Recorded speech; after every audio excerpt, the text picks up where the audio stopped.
Hello student. आज 12 अक्टूबर 2020 को हमारा न्यू चैप्टर स्टार्ट हो रहा है, इनकम फ्रॉम हाउस प्रॉपर्टी। ठीक है बेटा, income from house property. Income from house property इस चैप्टर में से एक तो हमारी थ्योरी आती है, एक हमारा सम आता है। ठीक है, सम इसके अच्छे हैं बट पहले मैं आपको थ्योरी करवाऊंगी। ठीक है, तो इस चैप्टर के पढ़ने के बाद हमको पता लगेगा डेफिनेशन ऑफ हेड, यानी कि हाउस प्रॉपर्टी की डेफिनेशन क्या होती है।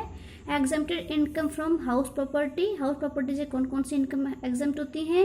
सबसे इंपॉर्टेंट एनुअल वैल्यू। ठीक है, एनुअल वैल्यू यानी कि एनुअल वैल्यू हाउस प्रॉपर्टी की एक साल की वैल्यू, यानी कि उस हाउस प्रॉपर्टी से एक साल में मिलने वाला जो हमको इनकम है वो कितनी है, क्योंकि उसी के ऊपर टैक्स लगेगा। फिर है डिटर्मिनेशन ऑफ एनुअल वैल्यू। ठीक है, एनुअल वैल्यू को कैसे डिटरमिन करते हैं, इसके लिए बहुत सारे प्रोसीजर हैं। ठीक है, फिर है डिडक्शन। ये जो डिडक्शन है, डिडक्शंस हाउस प्रॉपर्टी में से अंडर सेक्शन 24 के अंडर में मिलती है। वो है ट्रीटमेंट ऑफ एरियर्स और रेंट रिसीव्ड और अनरियलाइज्ड रेंट रियलाइज्ड, इसका ट्रीटमेंट। Summary chart. ठीक है, अब देखो डेफिनेशन, इसकी डेफिनेशन क्या है। ये देखो क्या कहता है कि a definition of the head, यानी कि हाउस प्रॉपर्टी की जो डेफिनेशन है। ठीक है, the income from house buildings bungalow godown etcetera is to be computed and assess to tax under the head income from house property. वो कहता है कि जो हमारी हाउस प्रॉपर्टी की इनकम है वो किसी हाउस से आ सकती है, किसी बिल्डिंग से आ सकती है, बंगलो से आ सकती है एंड गोडाउन से भी आ सकती है। मतलब इनको रेंट पर देने से जो रेंट रिसीव हो रहा है वो इनकम फ्रॉम हाउस प्रॉपर्टी है। ठीक है, the income under this head is not based upon the actual income from the property but upon notional income और the annual value of that building. तो कहता है जरूरी नहीं है कि जो इनकम फ्रॉम हाउस प्रॉपर्टी है ये उस प्रॉपर्टी से आने वाली एक्चुअल इनकम ही हो, क्या पता एक्चुअल इनकम कम हो। और जो नोशनल इनकम है, नोशनल का मतलब जो मानी हुई इनकम है, डीम्ड इनकम है, वो ज़्यादा हो। तो दोनों में से कुछ भी हो सकता है, तो वही उसकी एनुअल वैल्यू हो सकती है। House property income equal to annual value of building less deduction specified section 24। तो जो हमारा लॉन्ग क्वेश्चन बनेगा या जो हमारा लॉन्ग सम बनेगा उसमें से एनुअल वैल्यू ऑफ बिल्डिंग यानी कि हाउस प्रॉपर्टी की एनुअल वैल्यू को कैलकुलेट करने के बाद उसमें से अंडर सेक्शन 24 की डिडक्शन को हम लेस कर देते हैं। अंडर सेक्शन 24 की जो डिडक्शन होती है वो इंटरेस्ट से रिलेटेड होती है, यानी कि उस हाउस प्रॉपर्टी को बनाने के लिए जो लोन लिया है, होम लोन, उस पर जो इंटरेस्ट दिया जा रहा है उसकी यहाँ पे डिडक्शन मिल जाती है, छूट मिल जाती है। समझ गए? तो देखो, for income to be taxed as house property the following point should be noted carefully. कहता है जब हम इनकम फ्रॉम हाउस प्रॉपर्टी की को कैलकुलेट कर रहे होते हैं तो इन चीज़ों को ध्यान में रखना है हमने। फर्स्ट पॉइंट है बिल्डिंग और लैंड अपरटेनेंट देयर टू। लैंड अपरटेनेंट का मतलब वो लैंड या वो प्रॉपर्टी, वो बिल्डिंग जो हमने किराए पर लगा रखी है। ठीक है, तो उस बिल्डिंग के बारे में the scope of this head of income is limited to the income from building और land appurtenant attached or situated in the vicinity of building. ठीक है, to building only. Building includes residential houses bungalow. देखो तो building में क्या क्या include होता है, रेजिडेंशियल हाउसेस। रेजिडेंशियल का मतलब जिसमें लोग रहते हैं, यानी कि जिस बिल्डिंग को असेसी ने अपने रहने के लिए यूज किया हुआ है। बंगलो भी, डॉक्स भी, warehouses, any block of bricks और stones work covered by a roof. ठीक है, ये सारी चीजें हमारी जो है बिल्डिंग में आएंगी। समझ गए? लैंड अपॉर्टिनेंट का मतलब वो लैंड जो उस हाउस प्रॉपर्टी के साथ अटैच्ड है। समझ गए? तो देखो दूसरी हमने हमारी इंपॉर्टेंट चीज जो हमें ध्यान रखनी है वो है एनुअल वैल्यू।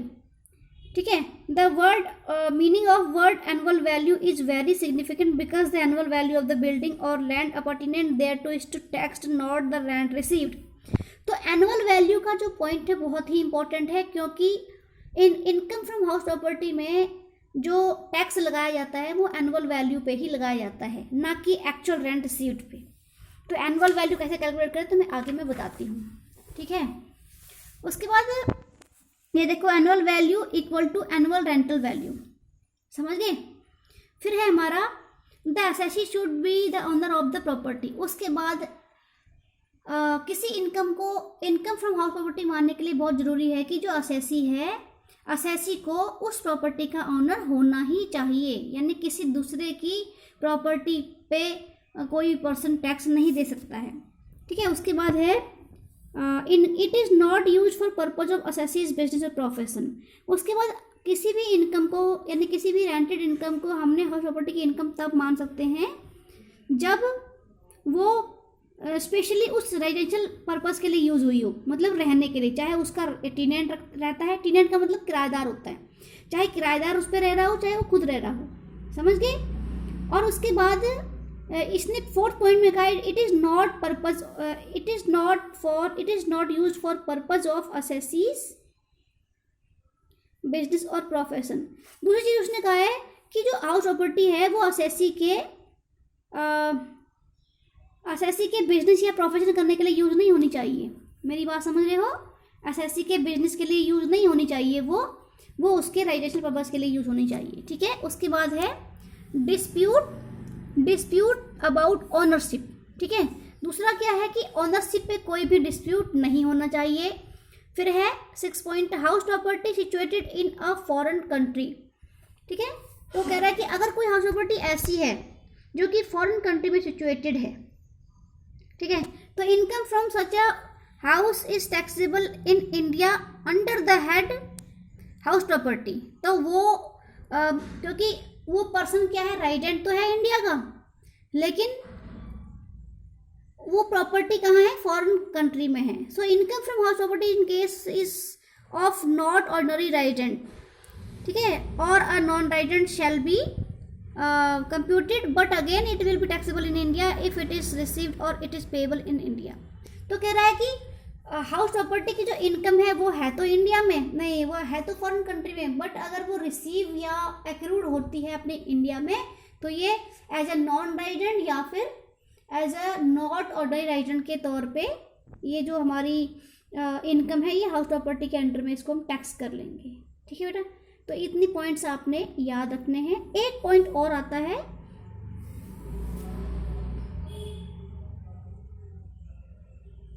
एक तो पॉइंट मैंने सुना था, income from subletting of house property. देखो बेटा, सबलेटिंग क्या होती है? सबलेटिंग का मतलब होता है जो टेनेंट है, जो किराएदार है, उसने आगे उसी उस रेंटेड हाउस को और दोबारा उसने किराए पे इसको लगा दिया है। जैसे कि एक पर्सन, एक असेसी है, ठीक है, असेसी ने क्या किया है कि खुद उसको किराए पे लिया है उस घर को, और उसी घर को आगे किराए पे दे दिया। मतलब जिस घर में उसने पूरा घर किराए पे ले लिया, उसका कोई एक रूम वगैरह उसने किसी दूसरे पर्सन को रेंट के लिए दे दिया। इसको बोलते हैं सबलेटिंग। तो सबलेटिंग की जो इनकम आती है, उससे जो रेंट आ रहा है, वो हाउस प्रॉपर्टी की इनकम में इंक्लूड नहीं होगा, बट वो अदर सोर्सेज की इनकम में इंक्लूड होगा, अदर सोर्सेज की। ठीक है, नीचे अंडरलाइन किया हुआ मैंने। ठीक है, उसके बाद तुम्हें एक चीज़ मैंने और समझानी थी। अब आता है हमारा एनुअल वैल्यू।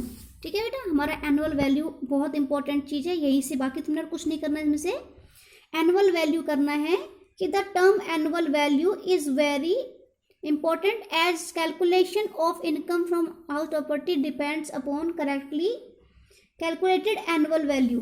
ठीक है, वो कह रहा है जो एनुअल वैल्यू है उसका जो है वो कॉन्सेप्ट ही बहुत इंपॉर्टेंट है, क्योंकि जितना भी टैक्स लगाया जाता है वो इनकम फ्रॉम हाउस प्रॉपर्टी पे लगाया जाता है बेटा। ठीक है, और इनकम फ्रॉम हाउस प्रॉपर्टी को हम एनुअल वैल्यू को ही मानते हैं। Annual value actual rent receive भी हो सकती है, और नोशनल का मतलब जो हमने एस्टिमेटेड इनकम है वो भी लगाई जाती है, क्योंकि गवर्नमेंट बहुत सारी हमको एनुअल वैल्यूज देता है, उनमें से हमने सिलेक्ट करना होता है, वो मैं तुम्हें अभी आगे पढ़ाती हूँ। ठीक है, it takes into consideration not only rent received but also the expected rent a house can fetch under the given situation and not only once but from year to year. तो कहता है कि एनुअल वैल्यू को हम calculate करते समय हमको सिर्फ ये ध्यान में नहीं रखना है कि भाई कितना रेंट रिसीव हुआ है, क्या पता रेंट कम रिसीव हुआ हो और एक्सपेक्टेड रेंट ज़्यादा बनता हो। एक्सपेक्टेड रेंट क्या होता है? देखो, एक्सपेक्टेड रेंट, किसी घर का एक्सपेक्टेड रेंट वो रेंट होता है जो कि वो जितना रेंट वो हाउस रिसीव कर सकता था बट उसने किया नहीं है। समझ रहे हो? तो हमको एनुअल वैल्यू कैलकुलेट करते टाइम पे एक तो एक्चुअल रेंट रिसीव को देखना होता है और दूसरा एक्सपेक्टेड रेंट को देखना होता है। विच एवर इज हाई उस पर हम टैक्स लगाएंगे, उसी को एनुअल वैल्यू मानेंगे। ठीक है, तो डेफिनेशन ऑफ एनुअल वैल्यू देखो section 23, for the purpose of section 22 the annual value of any property shall be deemed to be the sum for which the property might reasonably be expected to let from year to year. यानी कि एक तो हम annual value उस सम को मानेंगे, उस amount को मानेंगे जितना अमाउंट वो जो प्रॉपर्टी है वो रेंट पे ली जा सकती है, मतलब एक्सपेक्टेड रेंटल वैल्यू। ठीक है, दूसरा वेयर द प्रॉपर्टी और any part of the property is let and the actual rent receive और receivable by the owner is in respect thereof is in excess of the sum referred to